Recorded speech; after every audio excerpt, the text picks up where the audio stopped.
Atos capítulo 27.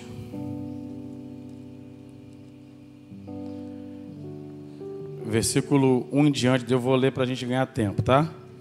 Então vamos lá. Atos capítulo 27, versículo 1 em diante diz assim: Então foi determinado que navegássemos para a Itália. Paulo e alguns outros presos foram entregues a um centurião chamado Júlio, que pertencia ao regime imperial. Embarcamos no navio de Adrimítio, que estava prestes a navegar para alguns portos pela costa da província da Ásia, e sairmos ao mar. Estava conosco Aristarco, um macedônio de Tessalônica. No dia seguinte, chegamos a Sidom, e Júlio, num gesto de bondade para com Paulo, consentiu-lhe que ele fosse visitar seus amigos e receber deles o suprimento de suas necessidades. Partindo dali, fomos navegando próximo à costa norte de Chipre, porquanto os ventos eram contrários. Amém? Repita comigo. Porquanto os ventos eram contrários. Amém? Misericórdia, mas inevitável. Havendo atravessado o mar aberto, ao longo da Cilícia e Panfilha, aportamos em Mirra e Lícia, na Lícia. Ali o centurião encontrou um navio alexandrino que estava pronto a rumar para a Itália e ordenou que embarcássemos nele. Navegamos lentamente por muitos dias e foi em meio a muita dificuldade que chegamos a Cinídio. Não nos permitindo os ventos prosseguir mais adiante, navegamos ao sul de Creta, defronte de Salmona, e enfrentando o mar e os ventos, continuamos a ilha até alcançar um lugar chamado Bons Portos, perto do qual ficava a cidade de Laceia. Tendo perdido muito tempo, agora a navegação por aquelas águas tornar-se por demais perigosa. Eis que o dia da expiação já havia passado, ou algumas traduções é o dia de jejum, né? Deve estar na sua Bíblia aí. Passados os dias do jejum, na sua tradução deve estar escrito isso, e portanto Paulo os advertiu: senhores, antevejo que essa viagem será desastrosa, com avarias e muito prejuízo, não apenas em relação à carga, ao navio e às nossas próprias vidas. 3 coisas que ele falou aqui, né? Todavia, o centurião, em vez de dar ouvidos às palavras de Paulo, preferiu seguir as sugestões do piloto e do proprietário do navio, levando em consideração que o porto não era apropriado para passar o inverno. A maioria decidiu que deveríamos seguir navegando. A maioria decidiu o quê, irmãos? Que eles deveriam seguir navegando. A maioria decidiu isso. Porém, a minoria, que era Paulo, disse: não é bom nós irmos, porque em tempo de inverno não é bom pegar a estrada do mar, é perigoso. Porém, o capitão não ouviu o que Paulo quis dizer, e toda a maioria decidiu seguir viagem. Verso 13: soprando brandamente o vento sul, e acreditando eles haverem conseguido alcançar o que almejavam, levantaram âncoras e foram costeando Creta, bem próximo da ilha. Todavia, pouco tempo depois, desencadeou-se como a ilha uma espécie de furacão, conhecido como vento nordeste, e sendo o navio lançado para fora de curso, e não podendo navegar contra o vento, nos rendemos à sua fúria, cessamos as tentativas de manobras e nos deixemos levar pelo vento. Massa essa palavra, né? Feche teus olhos. Nós queremos louvar o teu nome, Senhor, pois o Senhor é perfeito e sabe o que faz. O Senhor tem uma palavra como o maná que descia diariamente para o povo de Israel no Antigo Testamento. Eu não posso ficar apegado à palavra de ontem, pois o Senhor é aquele que tem uma palavra. O pão nosso de cada dia nos dai hoje. Eu acredito, Senhor, que o Senhor tenha a palavra do dia para nós. O Senhor é aquele que trouxe a cada uma dessas pessoas neste lugar. O Senhor tem as suas formas de falar a cada coração. O Senhor fala ao inteligente, ao indouto, ao analfabeto, ao médico, ao gari, ao que não sabe ler, ao surdo, ao mudo. O Senhor é perfeito em tudo que faz. Que o Senhor, meu Deus, tenha liberdade nesta noite de falar aos corações aqui presentes. Meu Deus, que o Senhor possa nos dar uma direção, Senhor. E que mesmo que nós não queiramos, meu Deus, seguir o caminho que o Senhor ordenou, que seja, meu Deus, por intermédio da tempestade, meu Pai, que vai nos fazer entender que não adianta seguir outro caminho, pois nós fazemos planos em nosso coração, mas a resposta certa, ela vem do coração do Senhor.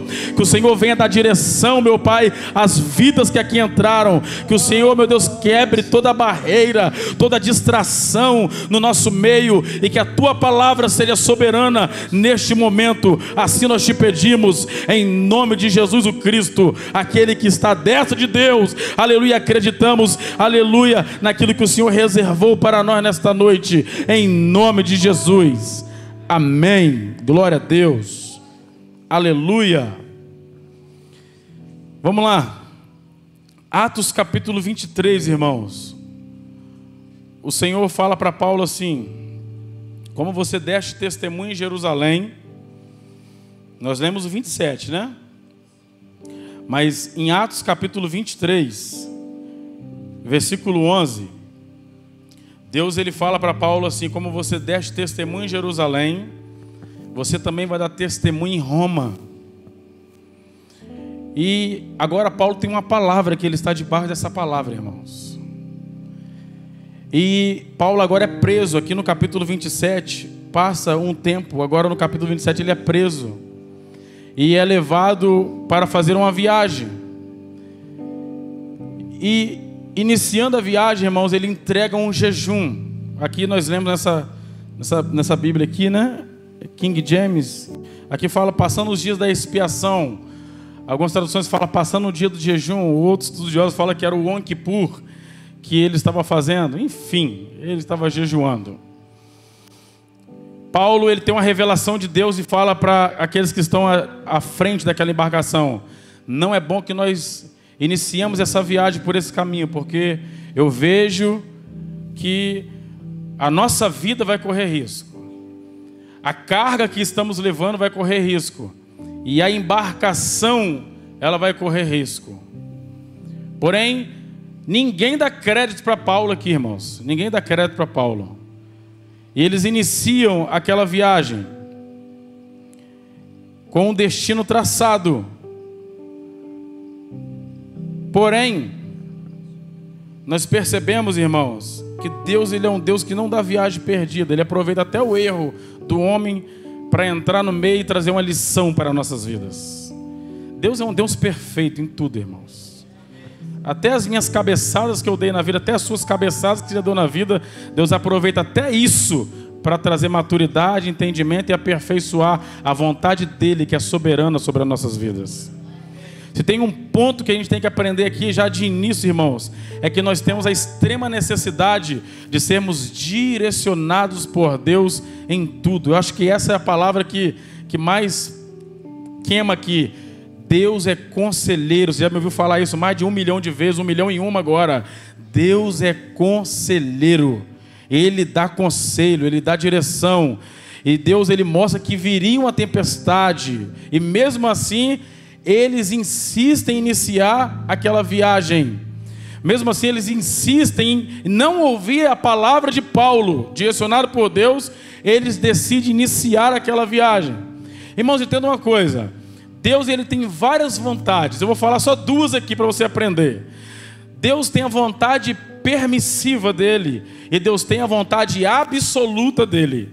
A vontade permissiva dele é aquela vontade que, na verdade, é a minha vontade que está sendo feita, porém, mesmo a minha vontade, ela só é feita pela permissão de Deus. Essa é a primeira vontade de Deus, a permissiva. Essa é a vontade que nós não devemos nunca querer viver essa vontade. A vontade permissiva de Deus. Pois essa vontade é aquela vontade que Deus permite muitas coisas acontecerem na nossa vida, mesmo não sendo a sua vontade absoluta. Essa é a primeira vontade de Deus. E Deus deixa. E Deus quer isso? Então faz isso. Vontade permissiva. Porém, Deus tem uma vontade absoluta, irmãos. E é essa que nos interessa aqui nesta noite. A vontade absoluta de Deus é aquela vontade que Ele já gerou algo no coração dele a respeito da minha e da sua vida. Salmo 139, se não me falha a memória, né? Ele escreveu alguma coisa ao nosso respeito no seu livro. Essa é a vontade absoluta de Deus. Ele já tem algo escrito a meu e a seu respeito. E nós, pelo relacionamento que temos estrito com Ele, temos que descobrir essa vontade para viver essa vontade, porque é essa vontade que nós temos que viver, a absoluta. Porém, eles iniciam a viagem, mesmo Paulo dizendo que não era para ir para aquele caminho, por aquele caminho que viria tempestade, e a carga, o navio e a vida deles iriam correr risco. Porém, irmãos, olha o que acontece aqui. Sabe por que eles não dão ouvido a Paulo? E por que nós não damos ouvidos a Deus muitas vezes? Porque a palavra de advertência de Paulo e de Deus que vem para nossas vidas, muitas das vezes não vai estar em consonância, se é assim que fala, não vai estar, como é que é? De acordo com a nossa realidade. Paulo está falando de uma tempestade, de um vento que vai vir, porém o céu está aberto. Você consegue entender isso? O camarada está te advertindo em algo ruim que está acontecendo, porém quando você olha ao redor da sua vida, está tudo normal, é só bênção, agora é só vitória, porém Paulo diz, não vai por aí. Irmãos, não subestime o conselho de um homem que vive uma vida com Deus. Não subestime. Pois Deus é um Deus que não trabalha segundo as nossas perspectivas humanas. Deus é um Deus que não está limitado à minha visão de olhar até onde o meu olhar alcança. O olhar de Deus é um olhar que enxerga o amanhã, daqui a 2, 3 anos, 10 anos. Então se Ele falar não passa, não passa. Não compare aquilo que Deus está te falando com a realidade presente que você está vivendo. Deus sabe o que faz. E eles, quando eles ouvem aquilo de Paulo, eles olham para o tempo e... Gente, isso é doideira esse cara. Está lendo muito a Bíblia, está orando muito, está jejuando muito, acabou de entregar o jejum, deve estar com fome e falando asneira, porque o céu está aberto. Irmão, se tem uma lição que eu aprendo com Jesus, escute isso aqui.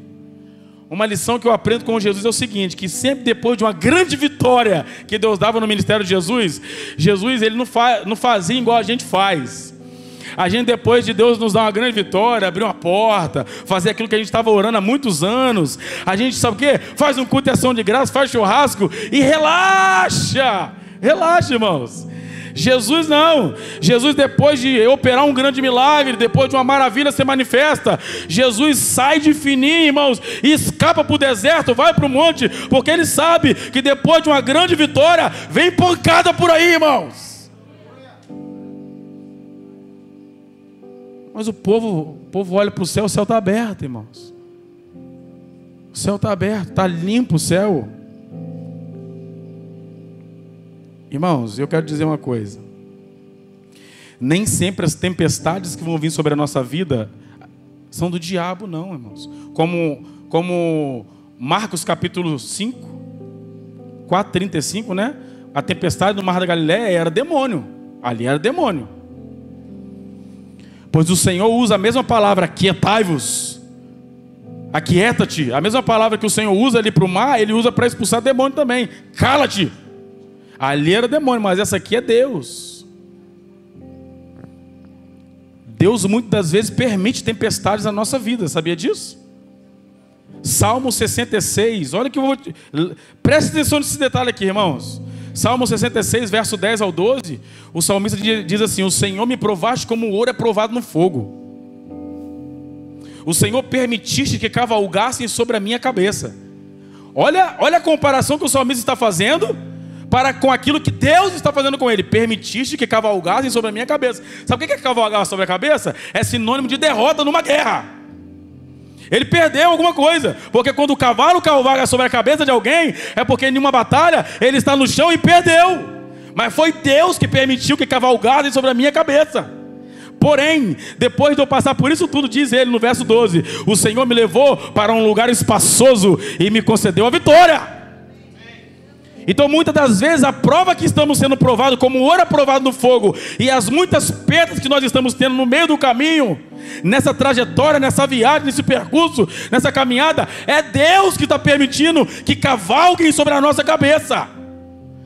Porque, irmãos, nós inevitavelmente vamos perder muitas batalhas, muitas, mas a guerra, ela nunca será perdida, pois a guerra quem venceu foi Jesus na cruz do Calvário. A guerra sempre vai ser vencida, pois não depende de mim, depende daquilo que Jesus já fez na minha vida. Mas o Senhor permitirá muitas batalhas na minha vida serem perdidas, muitas perdas. Permitiste que cavalgasse sobre a minha cabeça. Então o Senhor permite uma tempestade, porém Ele dá advertência, irmãos. Ele dá uma advertência. Quando embarcaram para Roma, a viagem parecia segura e tranquila. Era um bom barco. Havia um comandante bom, marinheiro bom. Os passageiros estavam em segurança. Mas no verso 4 começaram os ventos contrários. Irmãos, nós nunca podemos perder a dependência do Senhor, não, irmãos. Pois muitas das vezes a gente quebra a cara, sabe por quê? Porque a nossa segurança está naquilo que nós temos de intelecto, de condição financeira, entendeu? De uma boa estrutura. No dia que a gente, na nossa forma de ignorância, pensar em apoiar a nossa confiança nessas coisas, a gente vai cair, irmãos. Porque quando o salmista diz que uns confiam em carros e outros em cavalos, está dando um sinônimo de força humana. No dia que a nossa força estiver naquilo que a gente tem, nós iremos cair, porque ele diz que aqueles que confiam em carros e cavalos caem. Mas nós que estamos de pé fazemos menção ao nome do Senhor dos Exércitos. Nós só estamos de pé, nós só estamos rompendo algumas coisas, pois a nossa confiança está no Senhor dos Exércitos. Por mais que eu tenha um bom intelecto, você tenha um bom estudo, tenha uma boa condição financeira, irmãos, o Senhor não depende dessas coisas. O Senhor não depende. Quando o Senhor vê muita possibilidade do ego humano aparecer, Ele vai entrar no meio e vai falar: Gideão, ainda tem muito homem com você. Eu não posso te dar a vitória com 32 mil, senão no final você vai falar: foi por causa dos 32 mil. Deus vai começar a arrancar algumas coisas que podem evidenciar o meu nome nesse negócio que eu estou vivendo, irmãos. Se Deus vê alguma coisa que o meu nome que vai ser popular, Deus mete quase que eu falo bobeira. Dá uma pancada nas minhas pernas, irmãos. Porque Deus não divide a glória dele com ninguém, irmãos. É porque dele, por ele e para ele são todas as coisas. Então tudo que acontecer de bom, de bênção na minha vida, eu tenho que atribuir a glória, a honra, o louvor ao Senhor sempre. Sempre. Porque eu estudei, você não sabe. Quem vê assim vai falar que foi sorte. Você é um bobo de pensar assim. Você é um bobo. Por mais que eu me esforcei, por mais que eu estudei, por mais que eu sei que eu fiz muitas coisas, mas se Deus não estivesse ao nosso lado, ora diga Israel, os nossos inimigos já teriam nos devorado vivos. Sempre a glória tem que ser para Deus. Você vai longe, irmão, se você pensar assim. Você vai longe. Você vai longe na sua empresa, você vai longe nos seus estudos, você vai longe aonde você quiser. Se tudo que você for fazer, você colocar Deus à frente e atribuir a glória, a honra, o louvor a Ele, nenhum lugar é impossível para você nessa terra. Você vai ser um bom empresário, você vai ser um bom médico. Ah, mas eu não tenho condição. Não importa, Deus não depende da sua condição. Ele é dono de tudo. Do Senhor é a terra e tudo que nela há.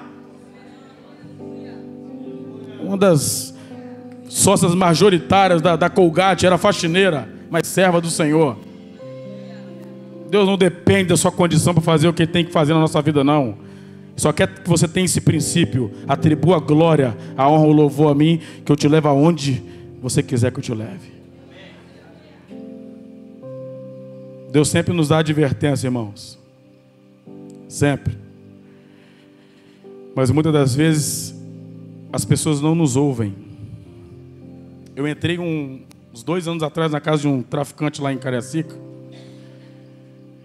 Acabou o culto, me deu uma indignação. Deus deu um troço dentro de mim. Falei, vou na casa daquele cara agora. E aquele cara já tinha tomado umas 4 rajadas de tiro, já estava todo furado. Mas estava achando que ele que era o bom. Cheguei para ele, falei umas verdades, não sei como ele me matou. Você está pensando o quê, rapaz? Que você é melhor do que aquele cara que morreu lá, rapaz? Você não é nada não, rapaz. Você não é nada não, rapaz. Você que não reconhece sua vida para Jesus, não. As oportunidades estão sendo te dadas, mas se você não abraçar a oportunidade, você vai morrer do mesmo jeito, cara. Demônio, Deus que segurou aquele demônio para não me bater. O outro ouviu, ele não ouviu. Sabe onde que ele está hoje? Morto. Morreu.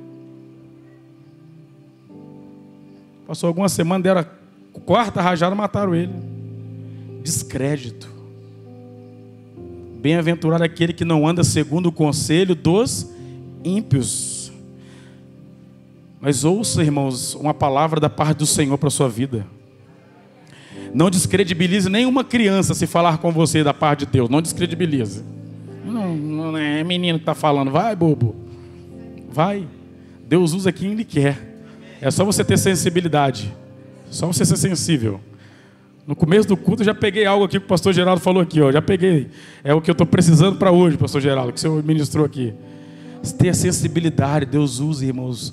Usa. Então não descredibilize aquilo que Deus está falando contigo. Senão você vai naufragar. Descrédito. O centurião não dava crédito ao que Paulo disse. Ele deu crédito ao piloto. Na viagem, na vida, precisamos buscar conselhos e orientação, irmão, de pessoas que caminham com Deus. Pessoas que caminham com Deus. Esses homens você tem que baixar a cabeça mesmo e ouvir mesmo. Entendeu? Abaixa a cabeça e ouve os conselhos dessas pessoas que caminham com Deus. A Bíblia diz, irmão, no versículo 12, olha aí, levando em consideração que o porto não era apropriado para passar o inverno, a maioria decidiu que deveríamos seguir navegando. Como é que é aquele ditado? Eu falo, você completa, hein? A voz do povo é a voz? Esse não é crente não, irmão. A voz do povo nem sempre vai ser a voz de Deus não, irmãos. A maioria decidiu seguir viagem porque o tempo era favorável. Mas nem sempre a voz da maioria. Irmãos, pode me apedrejar depois. A razão sempre vai estar na minoria, irmãos. A minoria aqui falou que não era para ir. A minoria lá dos espias falou, vamos enfrentar, porque os gigantes que são como gafanhotos, pois Deus nos deu uma palavra. A minoria queria entrar na terra e tomar como posse. A maioria falou, não, nós vamos morrer. Inevitavelmente, muitas vezes, sempre a maioria vai falar o contrário daquilo que Deus está falando conosco. A maioria das vezes. Até para ir para o céu é assim, né? O caminho é mais largo, irmãos, para você viver fora da vontade de Deus. Mas a vontade de Deus, para você viver ela, sempre vai ser por um caminho mais estreito. A maioria nem sempre está com a razão. A maioria nem sempre discerne a vontade de Deus. Seguir a cabeça da maioria, nós podemos colocar em grandes encrencas. Sansão deu uma festa, porque os costumes dos jovens da época dele, e ali começou uma derrota na vida de Sansão. Irmãos, aqui, eu fico pensando em Sansão. Eu tenho meus meninos, né? Tenho o Charles e Samuel. Irmão, Deus nos marcou, meu filho, Charles. Nós somos diferentes. Deus nos marcou, irmão. Deus marcou seu filho. Eu sei que não é fácil. Imagina todo mundo careca na escola de Sansão. Não só ele cabeludo e ele, mamãe, eu quero ficar careca também. Posso cortar? Não pode, meu filho. Você é marcado, você tem que andar na contramão dos seus amiguinhos. E no dia que Sansão queria viver uma vida segundo os princípios dos seus amigos, iniciou um caminho de queda na vida dele. Não adianta, irmãos. Essas coisas, por mais que nos atraem, nunca vão nos satisfazer. Martinho Lutero diz que o vazio dentro de nós é tão grande, que a única coisa que pode preencher é a presença de Deus. Nada nessa terra pode preencher aquilo que só Deus pode fazer na nossa vida. Então nós não precisamos nos igualar a algumas coisas que o mundo está fazendo para querer viver uma vida feliz. Irmãos, isso sempre vai ser passageiro na sua vida, pois o melhor que você tem para viver se encontra na presença de Deus. Quem não escuta conselho, escuta o quê? Você está ligado, né? Irmãos, na tempestade, que vai sobreviver, quem sabe não é na sua vida, mas na vida de alguém que você deu o conselho e não ouviu. Já passou por algum momento assim? Rapaz. Uma vez o cara chegou para mim, eu acho que eu contei isso na escola aqui, que a gente tem aqui. O cara chegou para mim, novo convertido, e falou bem assim, eu conheci o passado dele. Rapaz, tô querendo ficar com uma mulher aí da igreja, mas é da igreja, é bênção de Deus, tá? Eu falei, não fica. Não fica. Você está caminhando agora, você não tem maturidade, você vai ficar com essa mulher, você vai cair com ela, você vai fazer amor com essa mulher, e daí, o que vai acontecer? Eu vejo cocaína. O que tem a ver cocaína? Eu falei, Salmo 42. Um abismo chama outro abismo. Você vai abrir uma legalidade na sua vida, que isso vai abrir outra legalidade de você voltar para as drogas. Irmão, diante do céu que está aqui, testemunha que eu estou falando aqui, ó.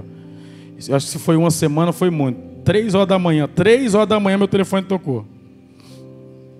Fui buscar esse cara dentro do motel na cidade de Vitória, cheio de cocaína, assim, ó, perto dele, assim. A vontade humana fala, sabe o quê? Eu falei, seu miserável. Eu falei que não era para você ficar. Você viu? Porque uma coisa puxou a outra. Porém, nós não podemos fazer assim não, irmãos. Porque você afunda mais ainda a pessoa. No meio da tempestade, sabe o que a gente tem que fazer? Meu irmão, levanta, vamos embora. Insiste de novo, eu estou aqui para te ajudar. Porque de acusador já basta o diabo que estava acusando ele pela queda que ele cometeu, que ele caiu. Paulo, ele diz assim, ó, eu avisei, mas o que acontece? Fica todo mundo tranquilo, pois Deus vai dar livramento para todos nós por causa da minha vida que estou aqui no barco. Deus entregou todo mundo nas minhas mãos. Paulo encorajou aquela embarcação, os marinheiros, os prisioneiros que estavam com ele, mesmo sabendo que eles não ouviram o conselho que ele deu. Então, irmão, mesmo que essa pessoa não ouviu o conselho que você deu, ela caminhou ao contrário daquilo que você falou e quebrou a cara, não joga na cara dela não, irmão. Levanta a mão dela e, meu irmão, bola para frente, vamos continuar, caminha. Nós temos que fazer isso, irmão. Porque é fácil, entendeu? Se afunda mais ainda a pessoa. Nós temos que ter sensatez em algumas coisas que a gente faz. Tem gente que é tão ignorante que eu já vi isso. Irmão, Deus me usou, eu falei, e tá lá, ó. Tá vendo? Não acredito que eu sou homem de Deus. É muito bobo demais. Entendeu? Tá rindo, né? Então vamos lá. Nas tempestades nós precisamos de encorajar as pessoas, irmãos. Porque infelizmente nem sempre eles vão nos ouvir, não. Não ouve, não. Na tempestade, Paulo encaminha pessoas para a vida.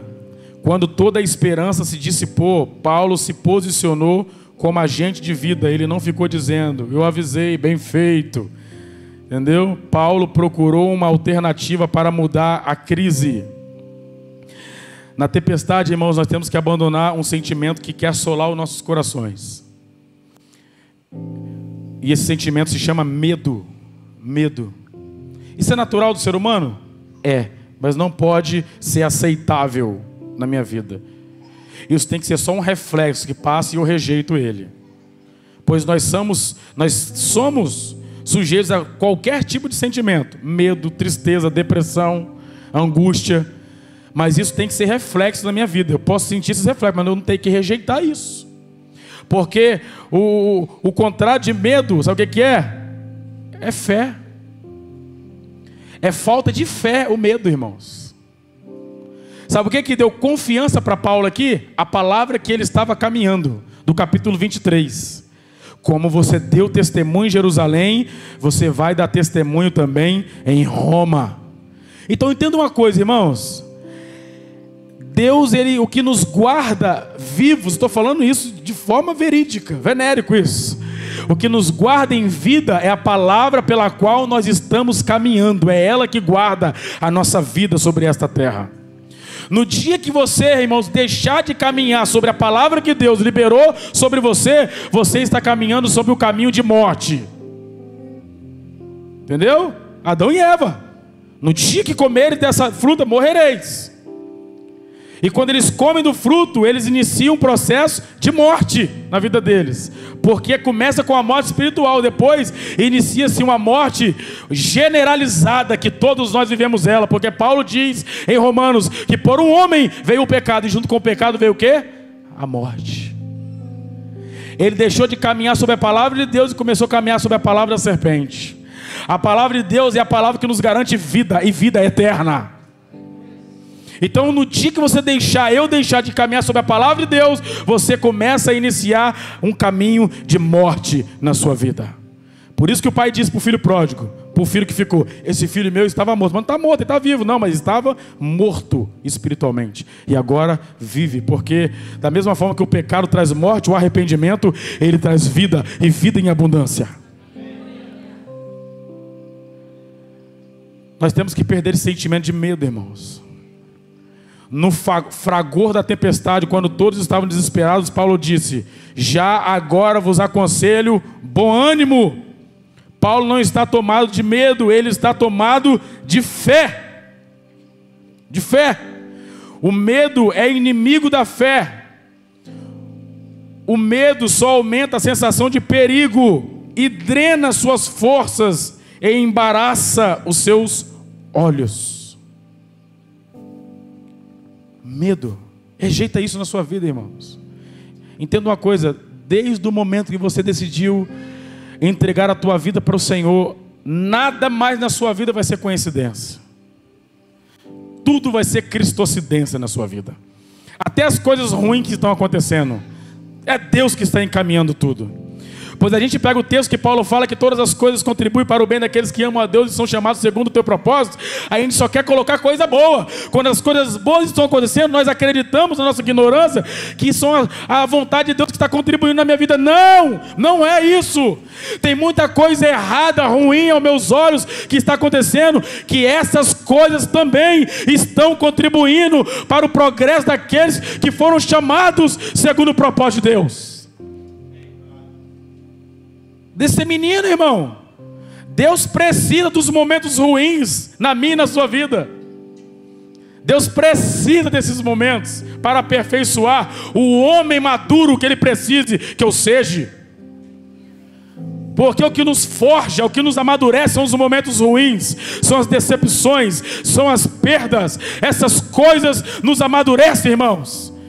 Quando nós entendemos isso, nós poderemos dizer igual Paulo: eu sei passar fome, eu sei ter abundância, eu sei passar nudez, eu sei ter fartura. De todas essas coisas eu sou bem o quê? Instruído. Deus precisa dos momentos difíceis na nossa vida. Então quando você entende isso, você pega a vibe da onda, irmãos, e surfa em qualquer momento que Deus permitir você passar. Seja ele bom, seja ele ruim, seja com a porta fechada, seja com a porta aberta, seja com doença, seja com saúde. Independente do que eu esteja passando, eu tenho a convicção que todas as coisas contribuem para o bem daqueles que amam a Deus. Tudo. Irmão, não acredito que nada na minha vida é coincidência. Nada. Minha vida é de Deus, irmãos. É Deus que guia a minha vida. Tudo que acontece é Deus. Eu não estou tirando a responsabilidade humana, não. Eu sei das minhas responsabilidades. O que eu tenho que fazer. Entendeu? Mas eu sei que tudo é conduzido pela boa e perfeita vontade de Deus. Entenda isso. Entenda isso. Deus não perdeu o controle.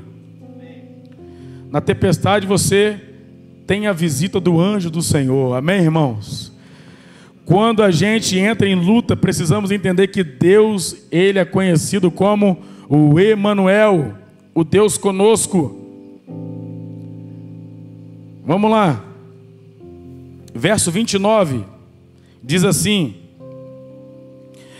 temendo que fôssemos arremessados contra os rochedos, jogaram na popa 4 âncoras e começaram a rogar para que o amanhecer chegasse logo. Olha que oração. Como é que eu posso expressar isso aqui? Que oração óbvia. Eles oraram para que pudesse amanhecer. Irmãos, para pensar. Nós estamos agora às 8h40 da noite.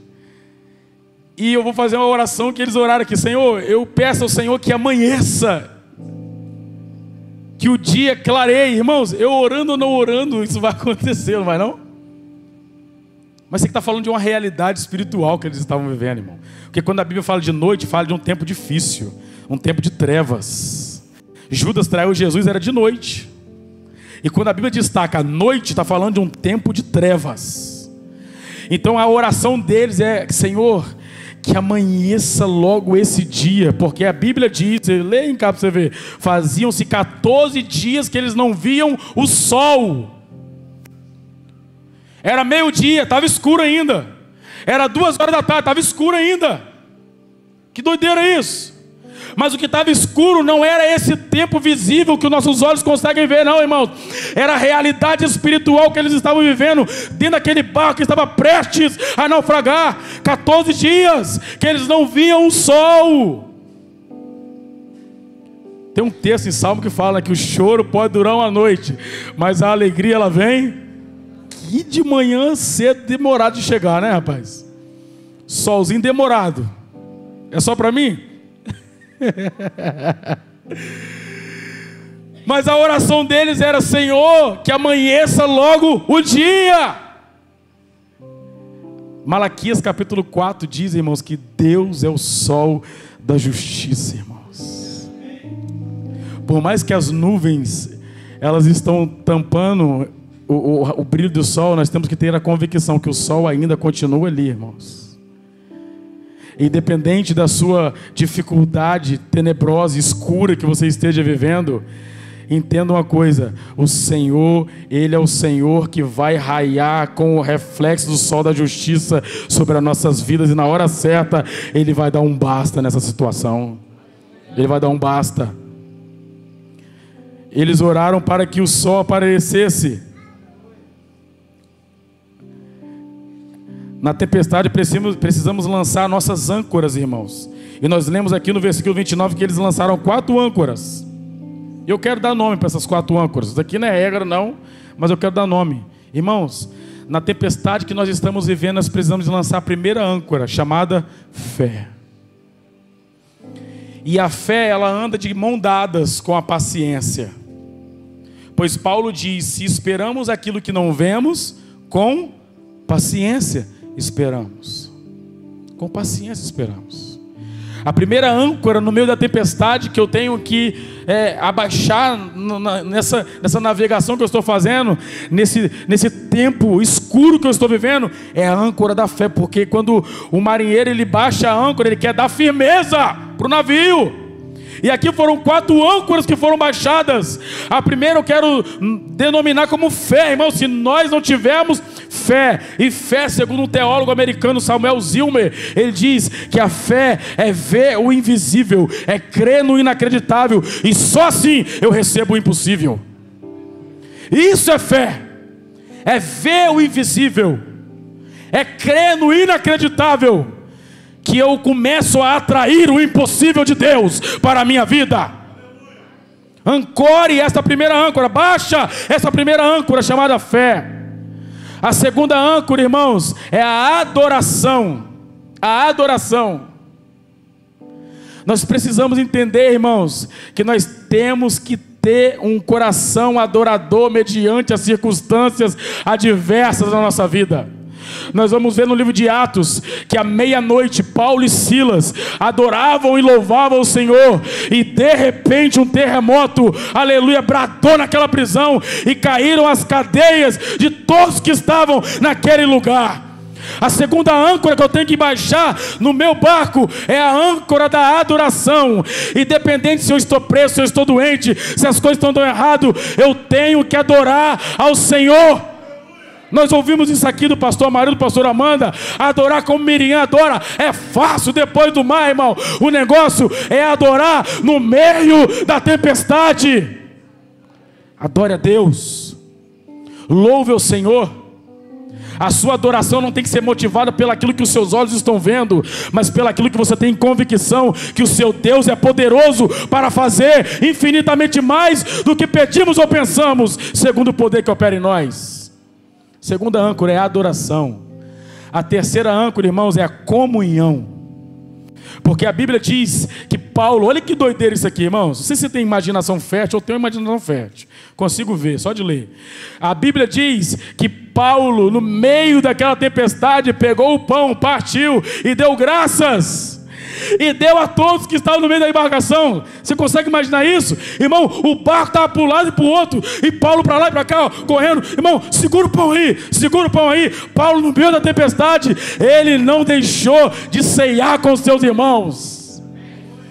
A pior tolice nossa é no meio de uma tempestade nós nos isolarmos, porque Provérbios capítulo 18 diz que o homem que se isola é tolo e ignorante e procura os seus próprios prazeres. Não se isole, irmãos. Diante das dificuldades que você passar, ligue para um irmão, ligue para uma liderança, ligue para aquela pessoa que você sabe que caminha num caminho de retidão, de justiça. Ligue, procure ajuda. Baixe essa âncora da comunhão. Falta uma. A âncora da palavra, irmãos. A âncora da palavra. Pois a palavra de Deus é ela que vai nos garantir a chegar do outro lado, irmãos. É ela.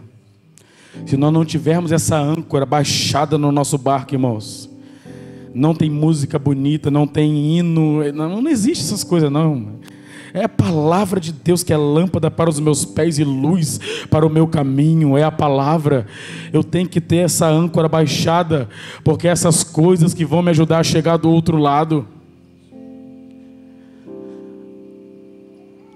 Em Atos capítulo 28, irmãos, versículo 1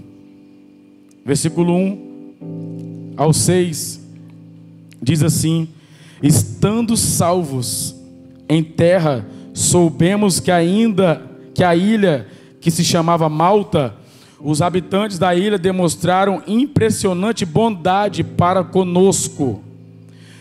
Prepararam uma fogueira e receberam bem a todos nós, pois estavam chovendo e fazia bastante frio. Sabe quem que era esse pessoal aqui, irmão? Os bárbaros.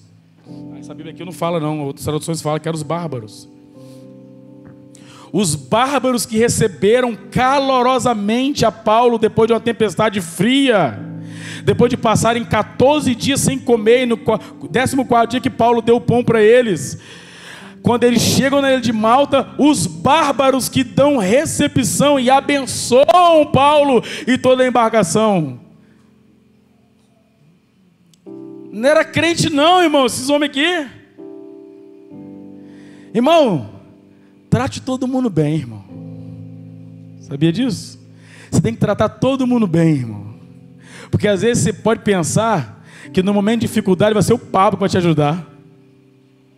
Você pode pensar que no momento de dificuldade vai ser o pastor, vai ser eu que vou te ajudar. Às vezes vai ser aquele vizinho que você fala que ele é endemoniado, é ele, é o bárbaro que vai te abençoar no momento que você estiver passando dificuldade. É o bárbaro. Jonas pregou aqui esses dias aqui que a vizinha, o profeta Eliseu falou assim: vai e pega vasos emprestados com todos os seus vizinhos. Se aquela mulher fosse uma mulher, irmão, que tivesse uma vida de barraco no meio da sua comunidade, irmãos, ela estava ferrada, porque o milagre não poderia ser feito na vida dela, por causa de uma falta de comunhão com os seus vizinhos. Não despreze ninguém, irmãos, entendeu? Não fala só com o crente não, tira isso da sua cabeça. Um povo que só dá paz do Senhor para crente, Nunca vi isso. Só dá bom dia, até bom dia. Não, dele eu dou bom dia, não dou a paz, que ele não é crente não. Esse povo não é crente não. Você que não é crente. A paz não é sua não, meu filho. A paz é de Deus. E a paz que Deus te deu, você tem que liberar ela para todo mundo também. Mas é macumbeiro. A paz do Senhor, minha filha. Mas ele é traficante. A paz do Senhor, meu filho. Seja bom, seja educado, seja gentil com todos. Porque a bênção de Deus sobre a vida de Paulo veio através dos bárbaros. Dos bárbaros. Vamos lá. Estou acabando já, peraí.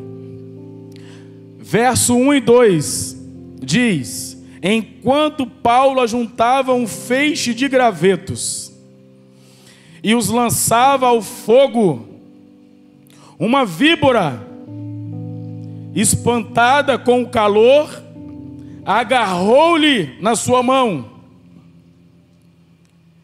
Assim que os habitantes da ilha viram aquela cobra presa na mão de Paulo, comentaram uns com os outros: com toda certeza esse homem é um assassino. Eles estavam errados de falar isso, irmãos? Estava ou não estava errado, irmão? Você está com medo de falar? Paulo era um assassino. Mas era mesmo, ele era. Ele era no passado, irmãos.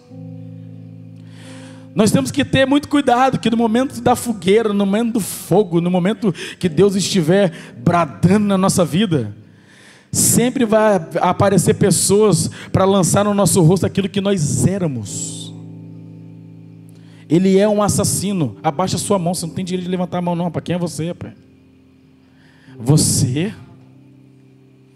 Você pregando, você... Irmão, Romanos capítulo 8. Nenhuma condenação há para aqueles que estão em Cristo Jesus, irmãos. Que não andam mais segundo a carne, mas andam segundo o Espírito. Rejeite as palavras que procuram te abater, procuram te desmotivar na presença do Senhor.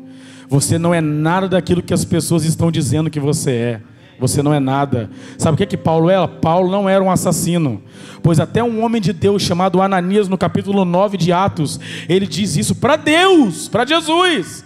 Quando Jesus fala: vai até a casa de Judas e vai orar por um homem chamado Saulo de Tarso. Não, Senhor, mas é assassino. Ele faz isso com a sua igreja. Para você ele é um assassino, mas para mim ele é um vaso escolhido. Não deixe as pessoas te rotular, irmãos. Você não é nada disso que as pessoas estão dizendo. Você não é nada. Você é um filho amado do Senhor, um homem de Deus, um profeta.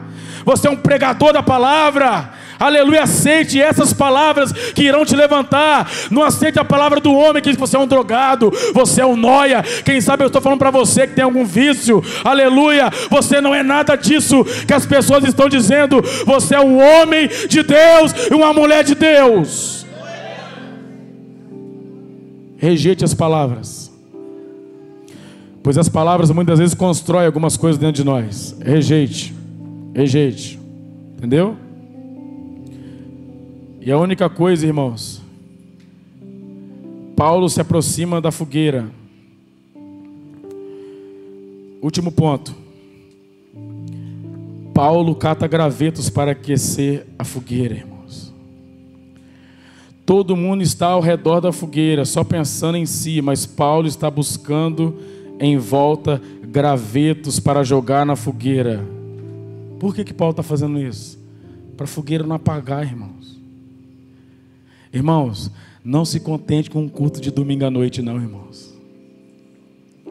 Irmãos, eu não vivo sem esse lugar aqui. Eu gosto demais desse lugar.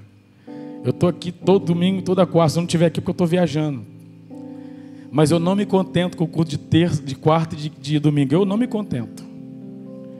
Porque a fogueira, irmão, se você não jogar graveto, ela apaga. O sacerdote, todo dia de manhã, sabe qual era a responsabilidade dele? Tirar as cinzas do altar e colocar lenha fresca, para que o fogo que queima sobre o altar não se apague nunca. Tenha sua vida, sua comunhão com Deus quando você sair por essas portas aqui, irmãos. Não sai depois de um culto desse não e vai ver qualquer besteira na televisão, na Netflix não, porque você não vai estar jogando graveto na fogueira que Deus acendeu aqui nessa noite não. Você vai estar jogando água e apagando aquilo que Deus acendeu na sua vida. Paulo catava gravetos. E o graveto aqui aponta, sabe para quê? Para isso aqui, ó. Palavra de Deus.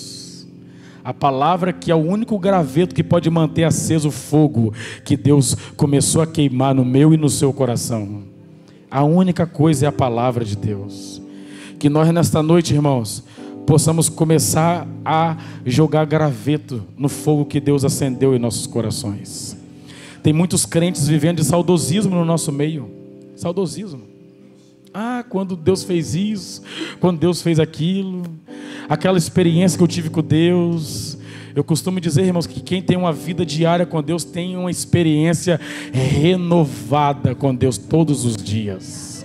As experiências se renovam todos os dias. Eu estava vindo agora de Guarapari, irmãos, no carro, ali perto da Pio 12, ali, eu vindo Hernandes Dias Lopes no meu carro da empresa, e de repente o carro freia, um engavetamento, aquele monte de carro bate feio, um na frente do outro. O último carro era o meu.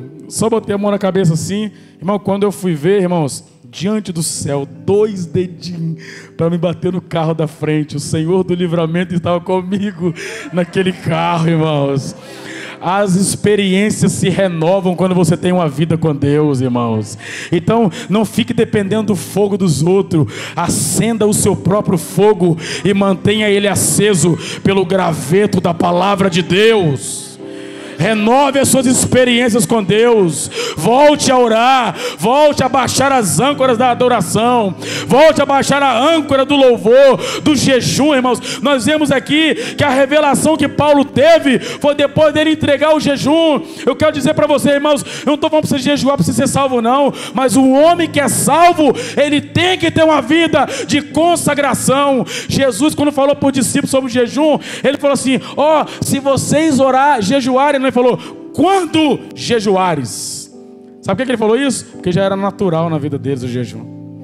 Quando orares, é porque já era natural a oração. Ele só estava ensinando eles a fazer de forma correta. Tem que ser natural na nossa vida essas coisas, irmão. As maiores revelações dentro de Atos dos Apóstolos, pode pesquisar, já estudei isso. As maiores revelações em Atos dos Apóstolos foi depois da entrega de um jejum. O povo não jejua mais hoje. Atos capítulo 13, eles estando de jejum, a Bíblia diz, o Espírito do Senhor falou, apartai-me a Paulo e a Barnabé para uma obra que eu vos tenho separado.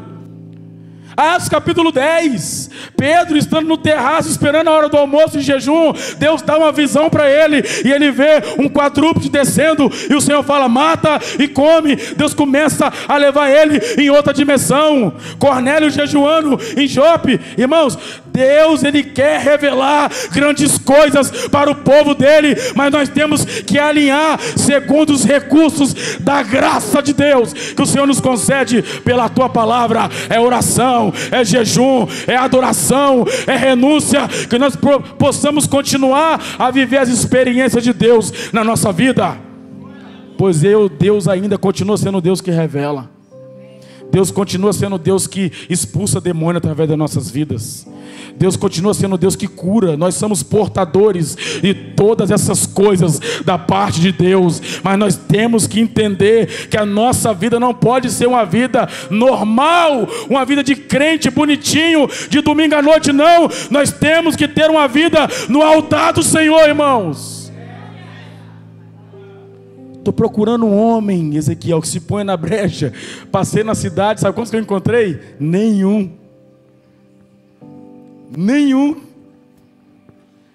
Que doideira é isso?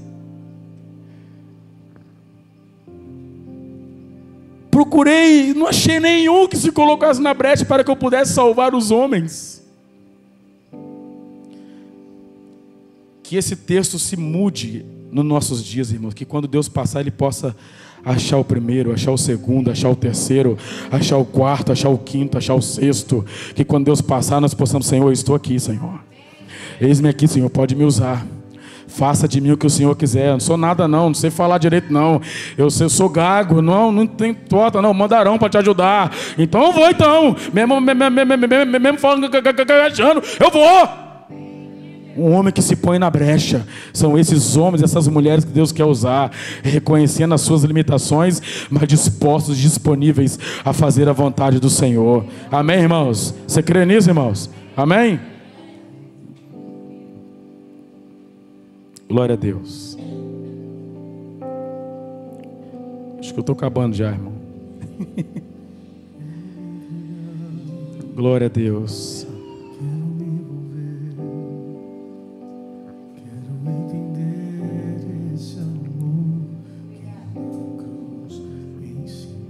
Tudo tem um propósito na nossa vida, irmãos. Tudo tem um propósito. O propósito de Jesus é atravessar o mar da Galileia. Depois você abre aí 28:10 de Atos.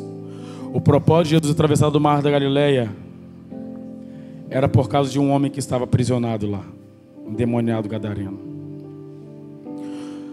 O propósito de Jesus, diante de uma necessidade, porque a Bíblia destaca, era necessário ele passar por Samaria, era aquela mulher samaritana que precisava de ouvir a palavra do Senhor e evangelizar toda a sua cidade, pois as pessoas que conheciam a fama dela viram.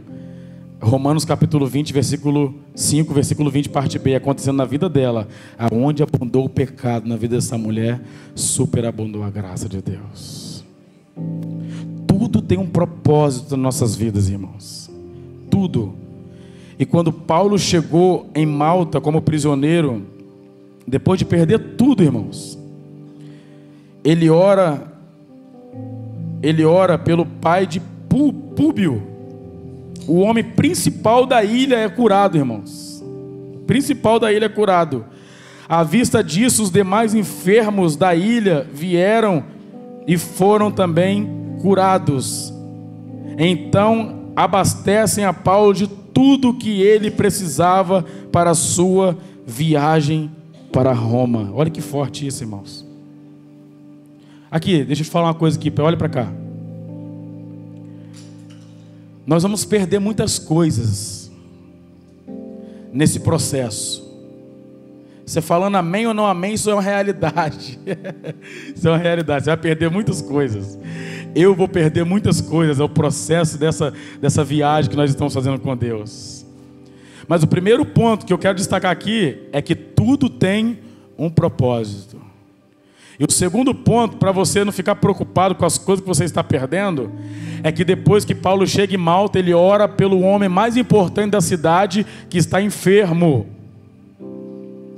E as pessoas vendo que Deus usa Paulo, vem todos os enfermos da cidade, da ilha de Malta, e todos são curados. E nós lemos aqui agora que eles abastecem Paulo de todos os bens para que ele pudesse seguir a viagem. Você já entendeu isso? Tem algumas pessoas que já entenderam o que eu estou falando aqui. Nada do que nós vamos perder ao decorrer desse caminho, do processo para viver o propósito, vai se comparar sobre as coisas que Deus vai fazer na minha e na sua vida. Nada do que eu estou perdendo, nada do que está ficando para trás, pode se comparar, irmãos, sobre aquilo que Deus vai derramar sobre a minha e sobre a tua vida, porque essa leve e momentânea tribulação não pode se comparar pela muito excelente glória de Deus que há de ser revelada sobre nós. Não se compara. Nada pode ser comparado por aquilo que Deus vai fazer na nossa vida. Não se apegue a nada. Você é peregrino, não se apegue a nada, pois Deus muitas vezes vai permitir nós perdermos algumas coisas, mas não se compara com aquilo que Ele vai fazer na nossa vida. Creia nisso. Biblicamente, creia nisso. Biblicamente, não é segundo a interpretação do Sila, a exegese e a hermenêutica, não é, segundo a palavra de Deus. Nós vamos perder muitas coisas, mas Deus irá restaurar abundantemente mais sobre as nossas vidas, para a glória e honra do nome dEle. Amém, irmãos? Para viver o propósito, inevitavelmente você vai ter que passar por esse processo. Ninguém vive o propósito sem processo. E esse foi o processo que Paulo viveu, para chegar em Malta e orar por o homem mais importante daquela cidade. Mais importante. Que Deus nos abençoe, irmãos. Feche teus olhos. Descobri que sabia andar e decidi caminhar. Pode continuar adorando, pode continuar adorando. Irmãos, eu quero convidar você, debaixo de um entendimento do que você ouviu aqui nesta noite, debaixo de um entendimento. Não vem por emoção, não. Venha entendendo o que eu vou falar aqui agora.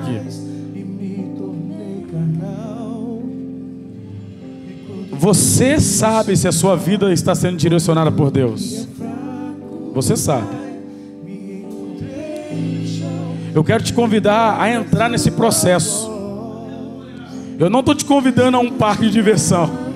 Estou te convidando a entrar para a batalha mesmo.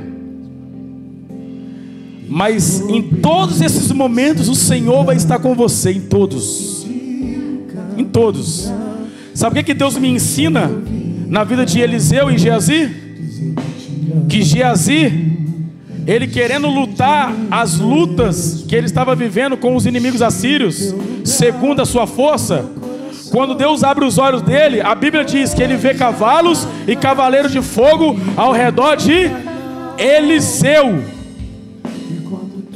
Deus me ensina, sabe o que? Ensina para você aqui? Que enquanto nós quisermos lutar, irmão, segundo a nossa força, nós iremos lutar sozinhos. Mas enquanto nós queremos colocar nossas vidas diante do Senhor, irmãos, a luta não é nossa, é o Senhor que vai pelejar por nós. Eu quero convidar você que sabe que até hoje está lutando sozinho, irmãos, com as suas ferramentas, do seu jeito, com os seus métodos. Não vai dar certo, irmão. Você vai lutar sozinho. Mas a partir do momento você fala: Senhor, entra no barco comigo, Senhor. Entra no barco, conduz essa embarcação, Senhor. Que o vento do Espírito conduza a minha vida para cumprir o propósito do Senhor. Eu quero convidar você que quer viver o propósito, irmãos. Você que quer viver o propósito, se coloca de pé em nome de Jesus. Tem alguém aqui nessa noite que quer viver o propósito?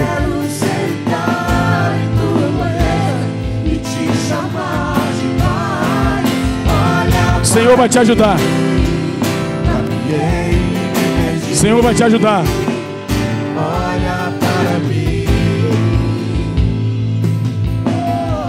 Aleluia.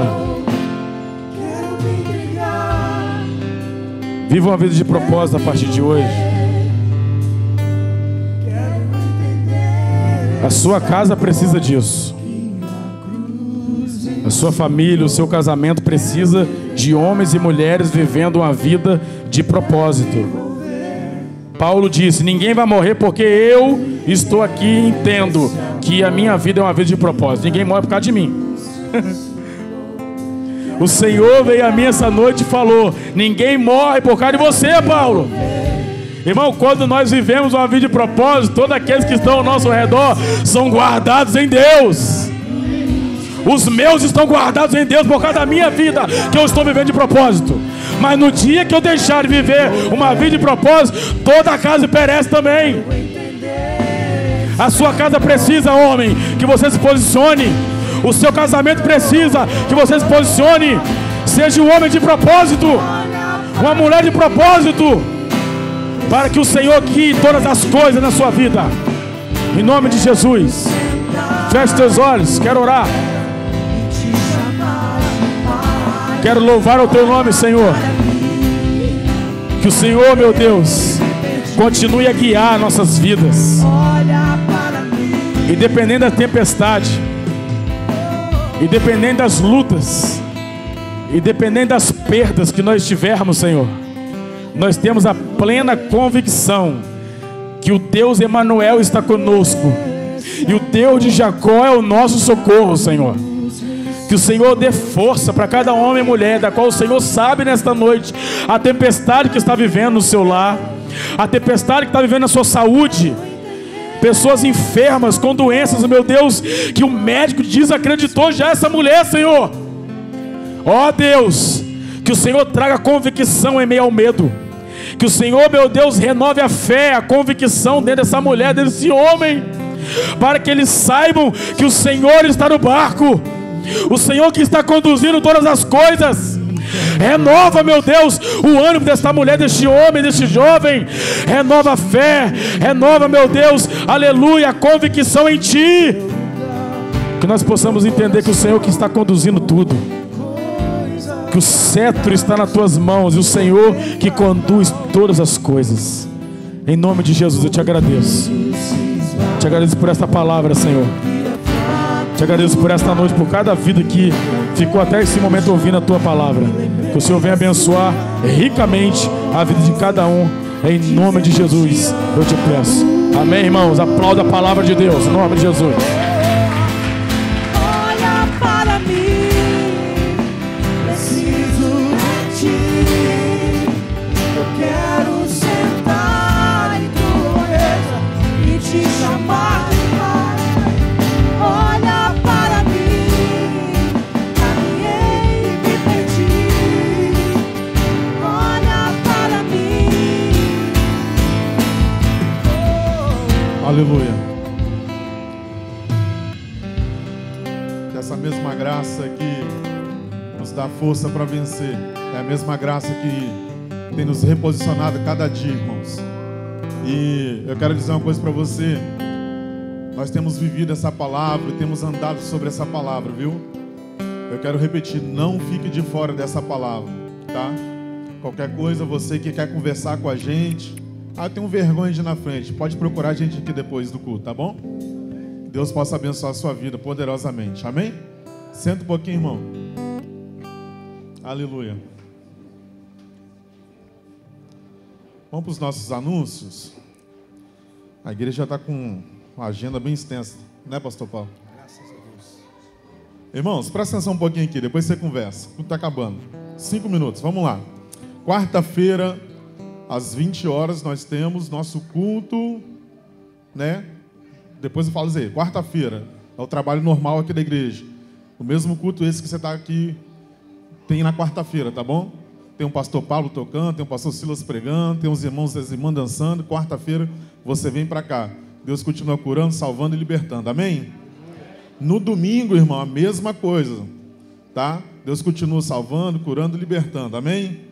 Na segunda, na terça também. Deus vai fazendo isso. Então, tá bom, mas nossos cultos é toda quarta-feira e todo domingo. Amém? Vamos lá. Agenda da igreja. Dias 8 e 9 teremos a nossa conferência, irmãos. Amém, irmãos? Nossa conferência dia 8 e dia 9 agora desse mês, tá? De julho. A partir das... No dia 8, às 20 horas, vai começar a se iniciar a conferência. Já no dia 9, que é o sábado, vai começar, né, às 7h30. Irmãos, o local seria aqui na igreja, não é mais aqui o local, tá? Porque não vai comportar as pessoas. E ainda temos vagas ainda. Aonde vai ser então, pastor? Vai ser ali no cerimonial Mariane, tá bom? O endereço já está atualizado lá no Instagram da igreja, não é isso? E também nos novos folders também, né? Na propaganda lá no Instagram da igreja, também já está, você pode compartilhar. Lá também tem um link de inscrição. Então, irmãos, temos 200 vagas ainda, né, pastor? 200 vagas. Já existe mais não? Ah, tá, entendi. Não tem mais 200 vagas. O pastor, no culto passado, ele anunciou que tinha 200 vagas. Então, irmãos, já não tem mais 200 vagas. Então, você pode correr lá e se inscrever ainda, tá bom? Então, vou repetir para você. No dia 8 e dia 9, conferência cerimonial Mariane. Amém? Vocês entenderam? É sexta e sábado agora, tá bom? Sexta e sábado agora. Amém, irmãos? Não fique de fora disso, tá bom? Temos também, qual é o próximo anúncio? Retiro dos homens. Cadê os homens? Vou falar de novo. Retiro dos homens. É isso aí, irmão. Dia 22, 23 e 24 de julho. Desse mês também, tá bom, irmãos? É o último final de semana, não é isso? É o último final de semana desse mês. Ainda tem poucas vagas. Eu estava olhando aqui a lista aqui atualizada. 30 homens, não é isso? Tem 28. Tem 2 vagas, irmãos. Mas, pastor, eu estou sabendo agora, eu quero ir, irmão, eu abro mão da minha vaga para você ir. Amém? Amém, irmão? Amém. Então tá, é isso aí. Então, se você quer vir, você procura a mim, procura o pastor Silas, o pastor Jonas, o pastor Pablo, para você se inscrever. Vamos lá. Grupos de convívios. Aqui, ó, nós temos dois grupos de convívios na igreja, irmão. Nós temos lá na casa do neném, tá bom? A qual você quer participar é na terça-feira. Você quer participar? Procura o presbítero Jacó. Cadê o presbítero Jacó? É aquele moço lá branquinho lá, irmão. Tá vendo lá? Ó? Procura ele lá na porta. Ele vai estar lá na porta, né? Quando você estiver saindo, ele vai estar te cumprimentando. Eu quero participar do convívio. Você vai lá, fala com ele que na terça-feira, 7h30, varão. 8 horas. Lá na casa do neném, lá no Bela Vista. O segundo convívio que nós temos é o convívio dos jovens. Amém? É lá na casa do pastor Pablo. Esse moço aqui, de branco aqui, irmão. Tá igual o anjo de branco. Esse moço aqui. Você procura ele também às 20 horas, pastor. Isso, 20 horas na casa dele, tá? Se tiver alguma mudança, irmão, no convívio, eles vão estar anunciando e a gente vai estar falando também, né? Nas redes sociais da igreja. Amém? Próximo aí, irmão. É isso mesmo? Então tá. Então terça-feira, irmão, temos também aqui nossa escola de Gênesis, beleza? Escola de Gênesis. E na quinta-feira também. Amém? A partir das 20 horas. Fica de pé, irmão. Vamos orar em nome de Jesus. Chega de falar, né, pastora? Aleluia. Estenda suas mãos para o céu, irmãos. Jesus, muito obrigado, Senhor. Nós somos gratos ao Senhor por este momento a qual nós passamos aqui, ó Deus, a qual nós glorificamos, nós adoramos, nós louvamos o Teu santo nome. Obrigado, Senhor Deus, por essa rica oportunidade a qual nós podemos reconhecer que o Senhor é soberano sobre todas as coisas. Nós viemos aqui, Senhor Deus, entregar algo a Ti, não pedir, ó Pai. Muito obrigado, que nós entendemos, ó Pai, aquilo que o Senhor entrega a nós, Senhor, o resultado daquilo que nós vemos entregando ao Senhor. Muito obrigado, Senhor, nos dê uma semana de paz na Tua presença, que o Senhor possa estar conosco, nos guardando, nos livrando. Abençoa, Senhor, aqueles que vão embora a pé, de bicicleta, que vão de carona, vão de carro, vão de ônibus, ó Deus, que vão a pé, que os irmãos possam andar, né, de 2 em 2, Senhor, para que um proteja o outro, ó Pai. Nos guarda, Senhor, nos proteja, Senhor. Nos dê uma noite de paz na Tua presença. Que o amor de Deus, que a graça do Senhor, o Salvador Jesus Cristo, que as doces consolações do Espírito Santo seja com todos e todos digam: amém. Vá em paz, irmãos, em nome de Jesus. Vem, Senhor, minha vida oferecer.